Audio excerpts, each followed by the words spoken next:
The Pima County Sheriff's Department said today that investigators have not identified a suspect or person of interest in the disappearance of Today Show co-host Savannah Guthrie's mother, Nancy.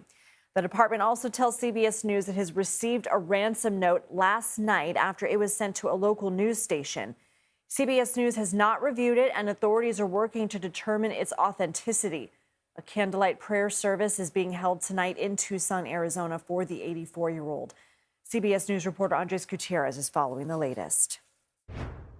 Investigators in Arizona are speaking with anyone who may have had contact with the missing mom of Today Show host Savannah Guthrie. In a social media post Wednesday, the Pima County Sheriff's Department says a suspect or person of interest has not been identified in the case, which is being investigated as a crime. Authorities believe Guthrie was taken from her Tucson area home over the weekend. We don't know where she is. We are working as far out as we can go.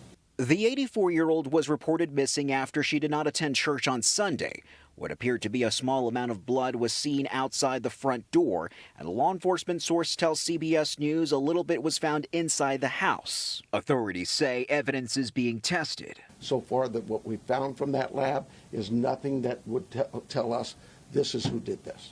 The sheriff here in Tucson says it's unclear how many people took Guthrie from her home in the middle of the night, adding that surveillance video from the property has so far led nowhere. None of the camera images have revealed to us anything of substantive nature. No. Really? No. Anything? No, it only goes so far back.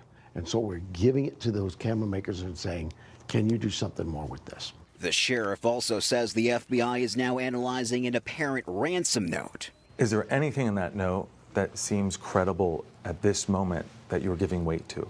The entire note. So you're not dismissing this note at this point? Absolutely not. The note contains specific details about the home, Nano says, and what Guthrie was wearing that night.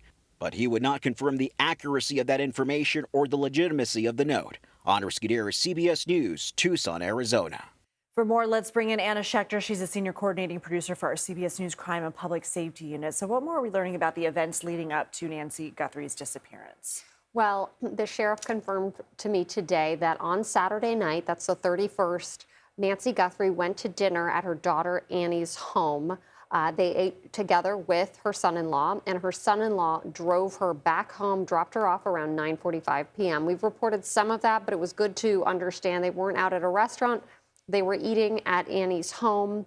And so her son-in-law was the last person to see her, made sure she got inside. And so that's really what we know. And then it's nothing. It's at this point, it's like a black hole, almost like a void.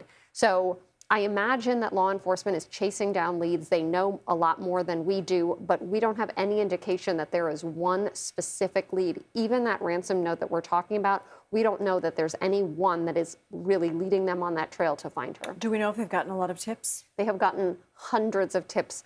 Already on the first day, it was more than 1,000. So we're probably into the thousands. And the vast majority of those are actually not really even credible. So it's a huge challenge for investigators. CBS News has also learned, as we just heard there from Andres, that the surveillance video around Guthrie's home hasn't yielded anything yet. What more do we know?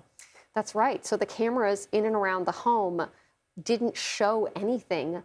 We would think that at least one, you would see her leaving or exiting the home. But a tech company, it was a Nest camera, and so Google actually replied to us and gave us a statement that they are assisting law enforcement. So they are trying to recover the footage from the exact hours that the abduction occurred. Anna Schecter, thank you.